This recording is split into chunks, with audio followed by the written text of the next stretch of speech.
Good evening. I'm Michael Herbert. I'm Ashland's town manager. And with me today is Brittany Iacopone, our finance director, as well as Jen Ball, our assistant town manager. And we're going to cover the warrant and related articles for the 2020 annual town meeting COVID 19 edition.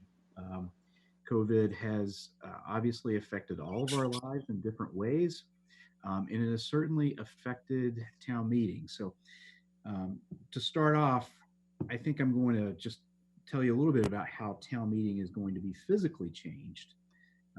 So, first of all, you're still going to go to the high school if you want to participate in town meeting, but instead of going, when you go through the main doors, instead of going into the auditorium, you will have somebody there who will direct you to one of two different registration tables.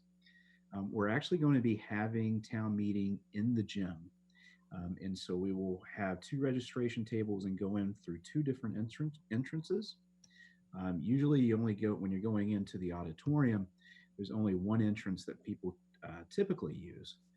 And from there, we'll have ushers that will usher you into the gymnasium, and you will see about 180 chairs set out all across the gymnasium, 6 feet apart, stage up front, with two big aisles actually to keep social distancing practices in place, where we'll have microphones. And so, the practice of town meeting will be the same way.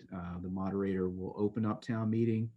Um, we will not be doing as much in the way of, reports, or, the moderator, I think, is going to compress some of his opening remarks, and we'll get right into the articles. But again, it's the same way. Once an article is made, or an article is read and a motion is made and seconded, people will have the opportunity to get up and talk about the different issues, ask questions. We should have all the people we need there to ask questions, and then subsequently, town meeting will take a vote, and um, hopefully everything will go smoothly. And at that point, the moderator will ask for a motion to adjourn, and we'll direct people out in sections and groups, again, just so people can practice those social distancing methods. So that really is the physical layout at town meeting this year. Jen or Brittany, did you want to add anything related to that? No, I think you covered it. Okay. Um, so another change with this year's town meeting is annual town meeting. We generally have 15 to 20 articles. This year, we're only going to have five. We're dealing with only those things that we need to do to get ourselves operationally ready for the fiscal year beginning the next day, meaning July 1st. And that includes budgetary articles and some related authorizations that are necessary for us to conduct operations on behalf of the town. So, five articles. Um, Really, three of them are directly budget related. And so, actually, we can start going through those now. Does anybody in the audience? I see we have a couple people. I'm still getting used to this whole Zoom thing, so bear with me, please. Does anybody have any questions so far? You can raise your hand. Oh, Kathy. Oh, I apologize. I got on late, so I missed what you said about the physical space. I just caught the end, and that's what I'm the most curious about, like how it's going to be. the physical space. Yeah, is it in the gym or is it in the auditorium or? Yeah, I did cover it. So Sorry about getting here late. no, so you're gonna people when they get to town meeting, or when they get to the high school, they'll go through the same doors that they usually go through, except they'll be greeted by a greeter, and who will split you into one of two groups. We'll be having it in the gym this year, and we'll have two entrances into the gym with registration tables. We'll actually have ushers there, who will take you seats. We've got to kind of mark the seats and know who is sitting in each location for tracking purposes in case something does happen. We've got the whole gym filled. I'd say probably 180 seats with a stage, every seat 6 feet apart. We've got a couple of aisles for microphones. So, yeah, that's pretty much it. Great. Thanks, Mike. Thank you. You're welcome. You're welcome. I think I was going to say something about school committee. No, I didn't. Okay. Also, I should point out that a couple changes in the documentation that we usually have before town meeting. We generally, or Brittany generally, likes to have a very large, voluminous book called the budget book that goes out. We try to get that out 2 weeks before town meeting. It contains all kinds of information, not just about the budget, but how the budget impacts the town of Ashland, and org charts and narratives, and fiscal analyses and everything. Unfortunately, because of COVID, we haven't been able to do that. So that's another unfortunate casualty of coronavirus. But we will have materials online. Actually, they're available right now. If you go to the website, the town meeting portion, you can download the warrant, which also includes the FinCom recommendations. The Finance Committee plays a crucial role in all town meetings and other duties, but they make recommendations on each of the articles that have a financial impact. So it's very important that you be able to read those recommendations as well. All right, so I'm going to start with Article number 1, transfer from the General Stabilization Fund. So this gives me an opportunity to just talk a little bit about the budgetary situation from a macro picture and macroeconomic level, and how coronavirus is starting to impact municipal finances. Towns typically receive, well, cities and towns typically receive 3 forms of revenue. So there's property taxes. There are things called local receipts, which are things like your building permits, rental fees, things of that nature. Motor vehicle excise tax is another big one. We also get something known as state aid. So you pay taxes to the state, you pay fees to the state. Some of that money comes back to the towns in the form of state aid in various buckets. There's also a 4th category, which is other, but actually it is relevant this year because a transfer from the General Stabilization Fund will be part of that other category. But what we're seeing in especially the state aid category and the local receipt category is we're expecting precipitous drops in both of those. We're forecasting a 12 to 13% drop in state aid because the state is not receiving as much money in tax revenue as they're used to seeing. And so that impacts how much they can give back to cities and towns. And we're also seeing a decline in local receipt revenue. And, again, those are things like motor vehicle excise tax, building permits. What do we call those, Brittany? We call those elastic revenues, right? So, okay. Elastic revenues are revenues that kind of flow with the general economy. And so when the economy contracts, those revenue sources contract. So we need to find a way to balance the budget and balance the expenses with the revenue that we have. And we have I will say we have anticipated for several years that we would be having a downturn of some kind of recession. Whether that is, I don't think we could ever predict that it would be public health related. We just figured it would be part of the economic cycles. But we were planning for a downturn, and we did that by establishing financial policies a few years ago, which was signed on by the select board, the school committee, the finance committee. I want to thank all of you out there as part of those committees or were part of those committees for staying disciplined and continuing to follow those policies. And what we were able to do at that point, or from that point, is to build up what we call a rainy day fund, among other things. So I think when we started, we had about $3 million. When these policies were in place, I think we had about $3 million in the rainy day fund. Actually, I think it was a little bit less.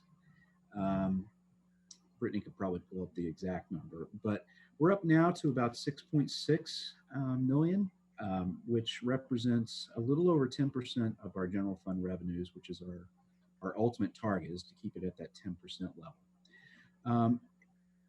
Obviously, the purpose of a rainy day fund is to withdraw money out of it when we have a rainy day. And I think it's very clear to everybody that we are having a rainy day. So what we are proposing to do is take 1.4 million out of that general stabilization fund, or rainy day fund, from the 6.6 million that we have in there right now, and utilize that to help balance the budget.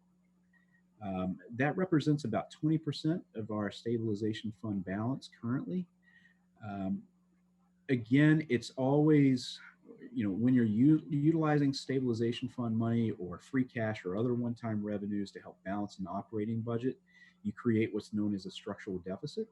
So the next year you have to find a way to close that $1.4 million gap or go back to the rainy day fund again, which if you continue to do that, it's unsustainable.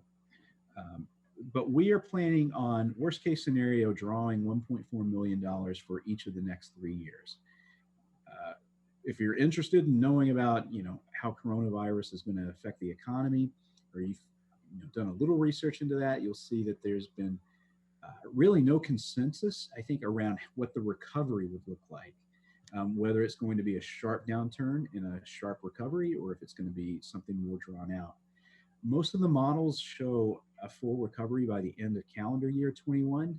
We're predicting that it's going to last about a year and a half longer than that. And so that's what our plan is based from.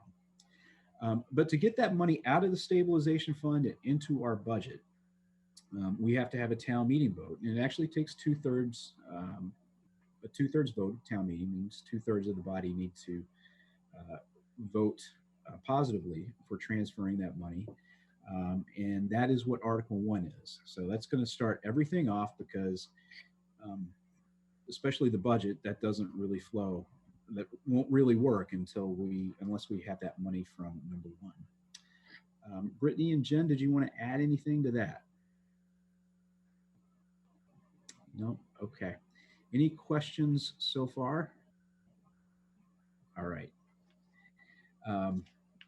Okay, then I will move on to the FY21 budget, and we'll turn it over to Brittany for this. I think, Brittany, what we could do is you could just highlight some of the larger decreases. I was about to say, is there a large increase? I think there's a couple. Mostly it's a bunch of negative signs. But if you could go through that in some of those highlights and just kind of let us know what's driving those, I think everybody would appreciate it. Okay, thanks, Michael. So just to start off, a lot of the departments, their increase is driven by cost of living adjustments, merit increases, or adjustments to salaries according to the market, to adjust staff salaries to the market. So these were increases that were actually done in FY20. So the change from FY20 to FY21 shows a big change, because the FY20 is the original budget. That does not show our amended budget based on the transfers that we had to make for those raises. So effectively, if there is a merit adjustment or salary increase, really the change is zero.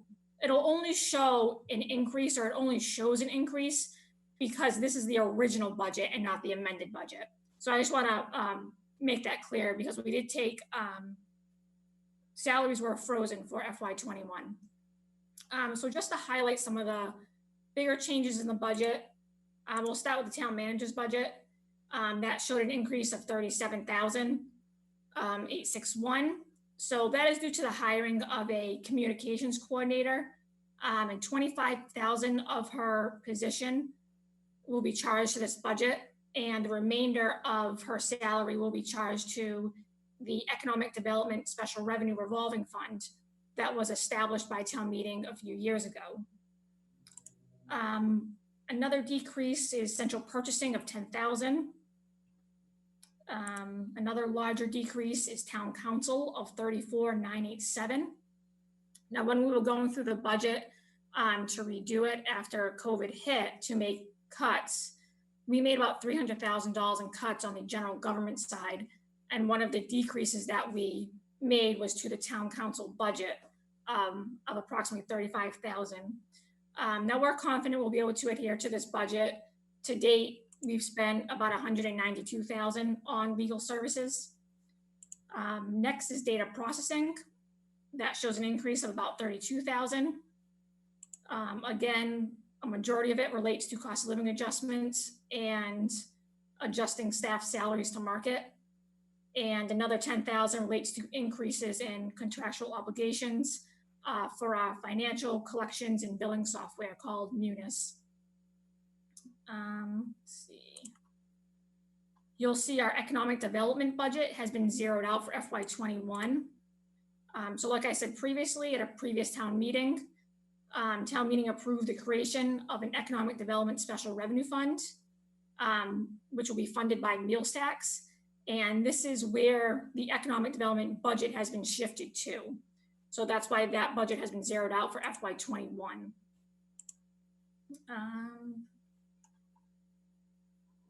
So going down to the planning board and inspections. So ironically, they both almost show the same exact increase and decrease. That's not a coincidence. They're only off, but they're off by exactly $1,000.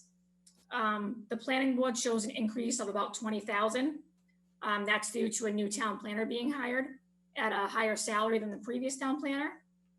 Our inspections department is going down by 20,000, and that is due to our other salaries line item.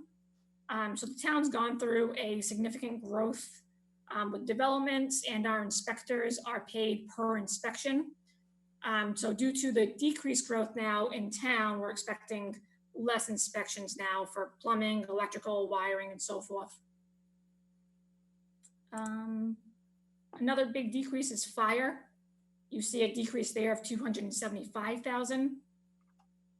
So we've actually shifted $200,000 more over to the EMS revolving fund that was established at town meeting a few years back.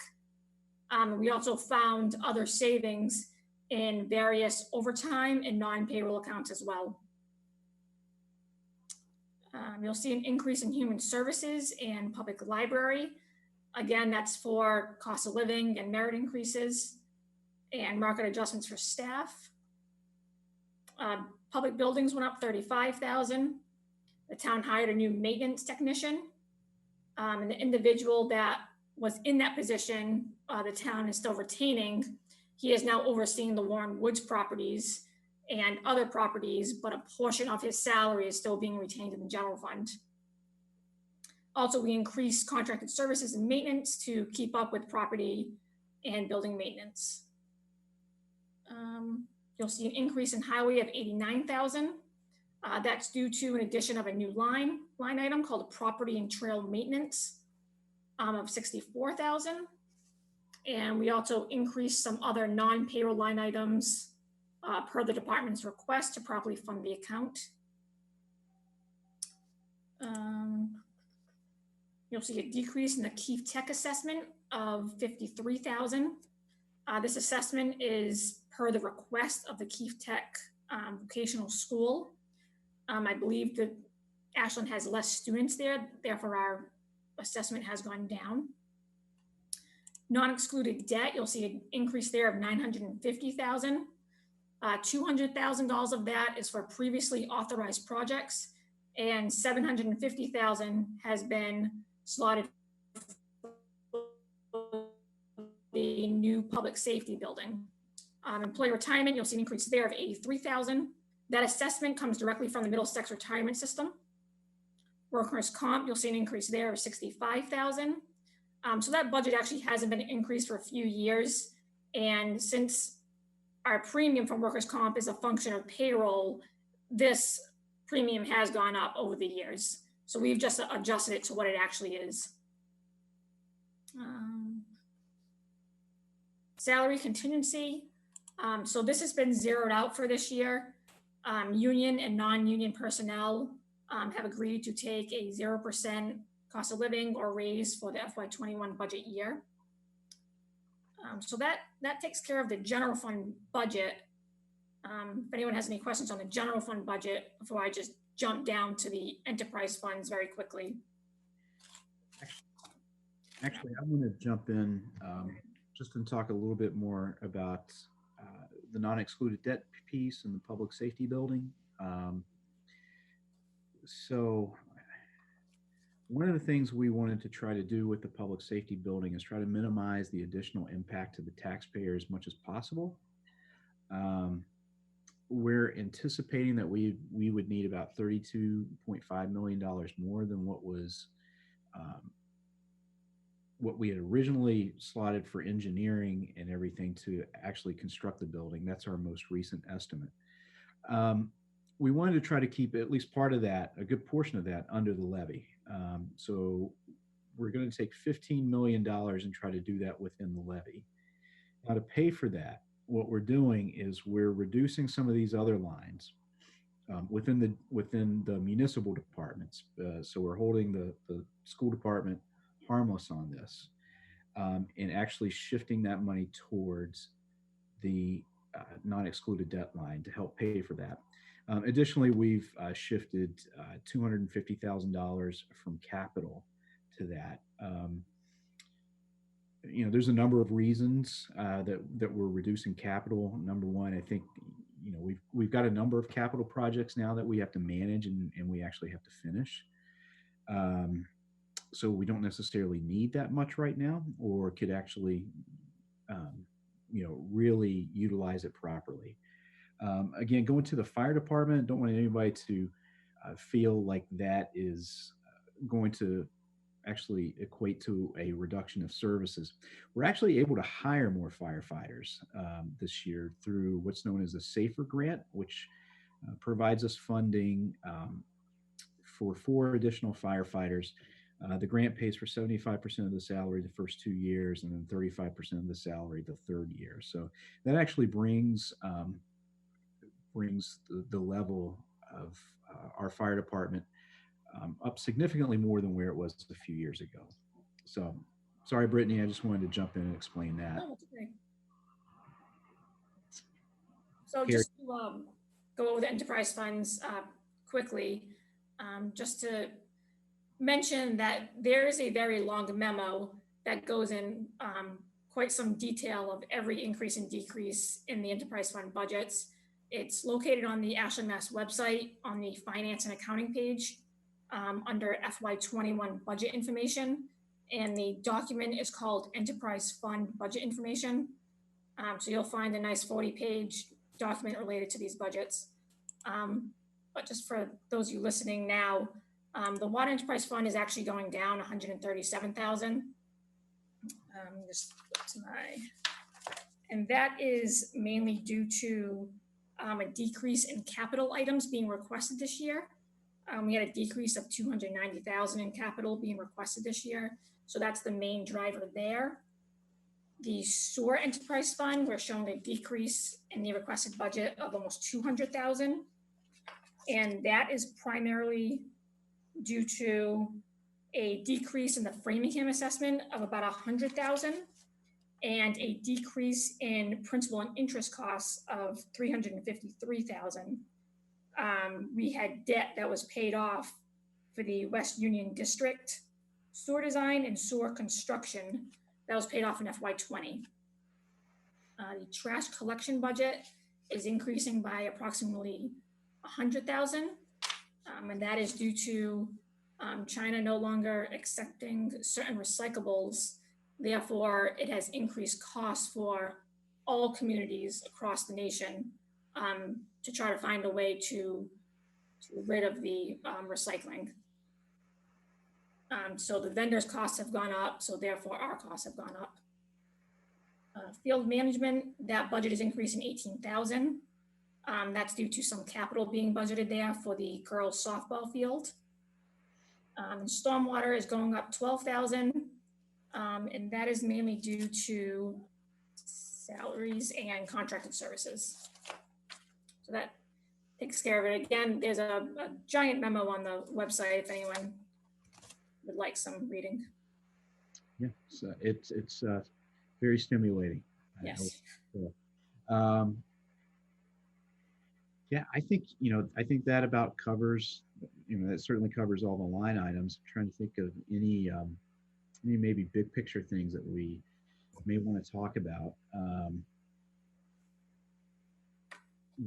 Other than the fact, I just want to reiterate that we're anticipating, this is the first of at least a couple, several years of really tight revenue. And so our spending is going to have to reflect that as well. I think we've definitely put ourselves in a good position to do this without having to make any kind of cuts to services. We're very fortunate that we don't have to produce any kind of layoffs or any kind of reductions in force. Brittany talked a little bit about, that we reduced the municipal departments by 300,000. And Brittany, did you talk about the schools and what they? I did not mention the schools. No. The school actually reduced their original budget by 700,000. So in total, we're making reductions of $1 million. So we're not just addressing the revenue shortage by just taking money from savings. We're actually making cuts as well. There was a $2.4 million deficit that we had to close, and we're using a combination of cuts and the stabilization fund. But I do expect, again, for this to be tight for the next couple of years at least, and so I think we just need to be prepared for that. Anybody in the audience have questions? All right. Okay, so I'll move on to article number 3. This is the transfer to the OPEB trust. You might have heard about OPEB. It's short for other post-employment benefits. It's actually a fancy name for saying health insurance for retirees, which we're obligated to pay. What we do every 2 years is we're required to do a calculation and essentially an audit of what our potential liability will be in the future. And I think our most recent one, Brittany, said 46 million. Yes. So 46 million. I think there might be a misconception out there that like maybe at some year in the future, like 2040 or 2030, that whole $46 million is due. And like we have to write a big check. That's not the way this works. The 46 million is an aggregated liability over several years, and it has a number of variables. Our hiring practice for easy for me to say, hiring practices for the next couple of decades, longevity, how long the actuaries think people will live, what rates could be like, meaning health insurance rates, and then also what the discount rate is, which is actually, the discount rate is essentially the rate of return that we would get on our investments. So that goes into a very fancy algorithm, and they come out with that. This is your aggregated liability of 46 million. Where it does provide budgetary pressures, though, is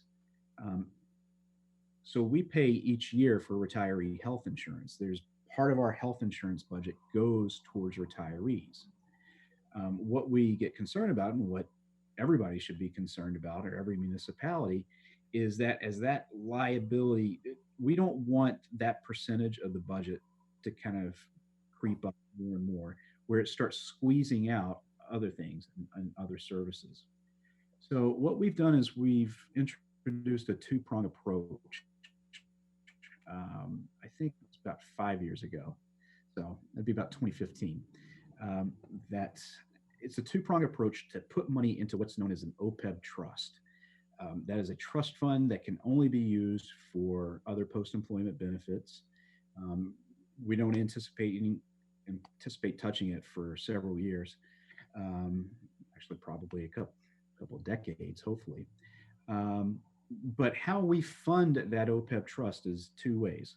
The first way is each fall when we get our free cash number from the Department of Revenue. Free cash is, for lack of a better definition, kind of the summary in the town's checkbook at the end of the year. It gets certified by the Department of Revenue, becomes free cash, and we have the ability to appropriate it. We appropriate a portion of that towards our OPEB trust to help pay for our OPEB liability. The other thing that we do, and this is related to Article number 3, is we actually set aside money in the budget each year to pay for the annual required contribution, which is what each employee costs in terms of their own OPEB liability.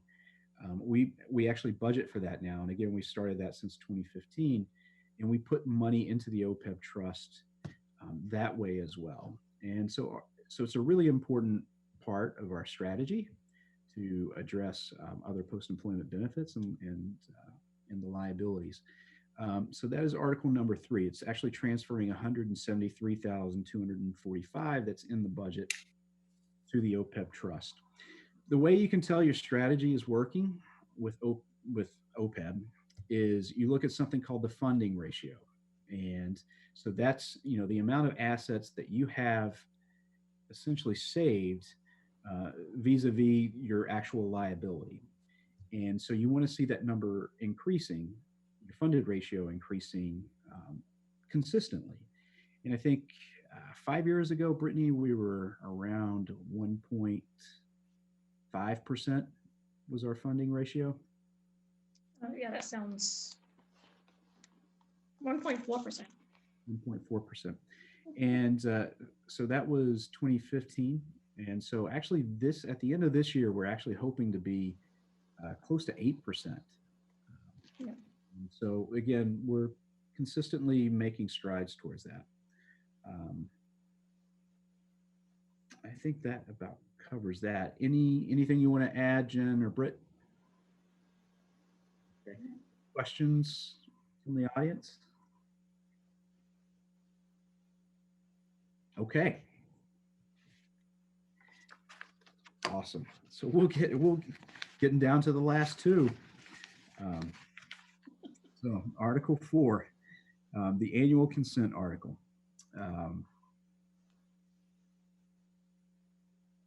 Jen, do you want to cover this or you want me to cover it?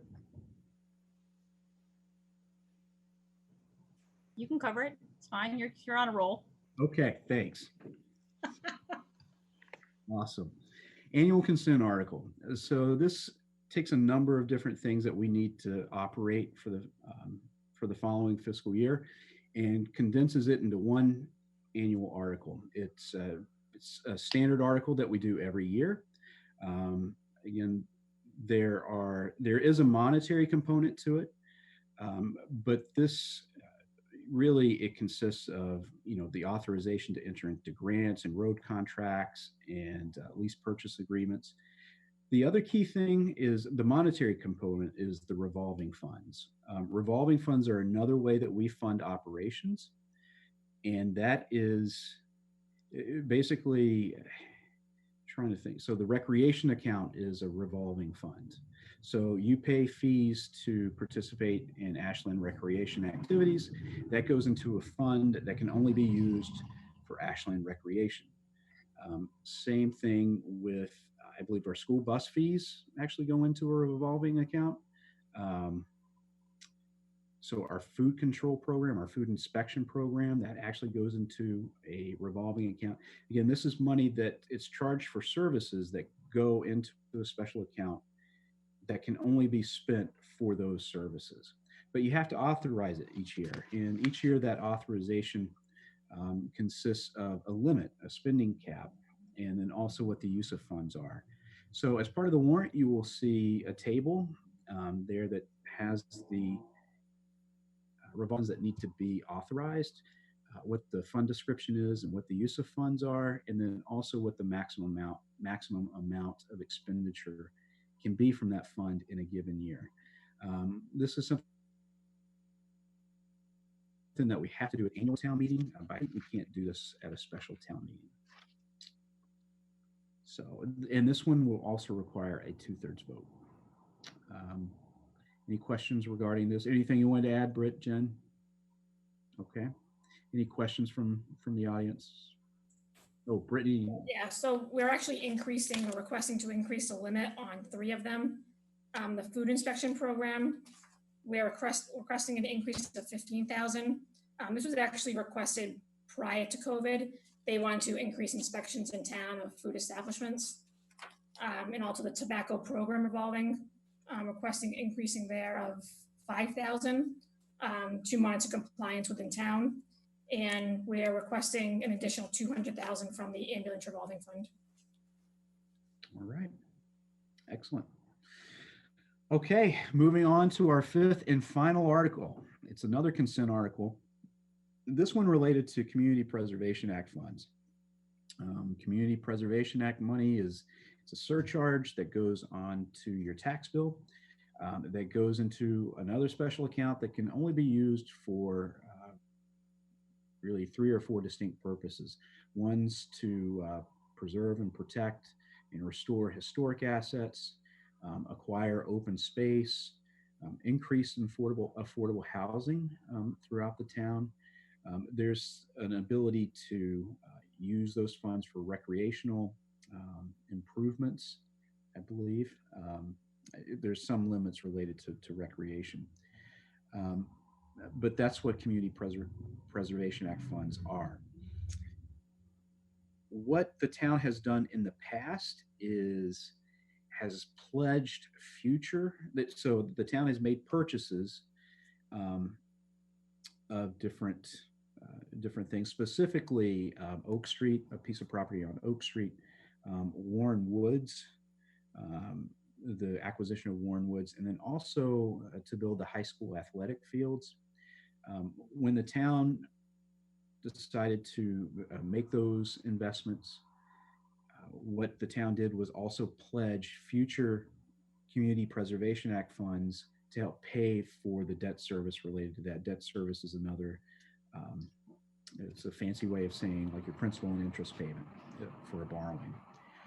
The Community Preservation Committee, who actually recommend, or they vet all these articles and they recommend them to town meeting.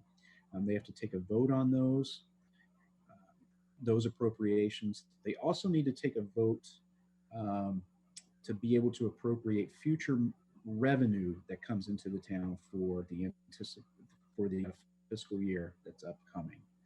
So that is really it for Community Preservation Act funds. Again, Jen or Brittany, would you like to add anything? So this is also a necessary item that we have to do for annual town meeting as well. And again, that's the annual consent article for CPC. All right, that is the warrant for the 2020 annual town meeting. I think I neglected to mention at the outset that town meeting is actually going to be on a Tuesday this year. It's going to be next Tuesday, June 30th. Again, at Ashland High School. It will be in the gym starting at 7 p.m. And again, it's a little bit different than what we're used to. We do have materials up on the website related to the warrant. Brittany has also told you about some of the other materials that we have. Before we sign off, Kathy or Judy, would you like to ask any questions? Or anybody else from the audience? Hate to call you out. I have a specific question. Or yep. Judy, if Judy wants to. Are you having, like in the past, you've had the school committee up front and the finance committee all at tables? I'm not sure I'm going to make it, but is that Is that what you're Full doing qualified, this Captain. year? So this year we're going to have 5 tables with 1 person at each table. So we'll have FinCom, the FinCom chair at one table, because FinCom makes a recommendation on Okay. each of these articles. We will also have Brittany there, since this is mostly budgetary stuff, at the second table. I'll be at the third. We'll have Town Council, Lisa Mead, sitting at a table, and then a representative of the school committee or Superintendent Adams to help answer any kind of school-related issues. So instead of having a whole wall full of people at the front, you'll just see 5. So Okay. All right, great. Thanks. Okay. Judy, I believe, yeah. I'm good. Thank you. This has been helpful. Good, awesome. Well, I want to thank you all for watching and participating. Those of you that are actually on the Zoom call or watching on WACA. Big props again to WACA for being able to broadcast this stuff. They've done just really amazing work. Well, they do amazing work anyway, but especially since the coronavirus pandemic, they've just done an excellent job of keeping people informed and being able to broadcast a lot of different information. Yeah, so hats off to you all. Again, I hope to see you all at June 30th. I'm actually going to do another one of these on Monday afternoon at 2:30. So during the afternoon. So if for some reason you missed this and you're watching it later and you want to have a chance to ask questions live, we can do so at 2:30 next Monday. All right. So I think that's about it. Again, thank you all for watching, and hope to see you next Tuesday.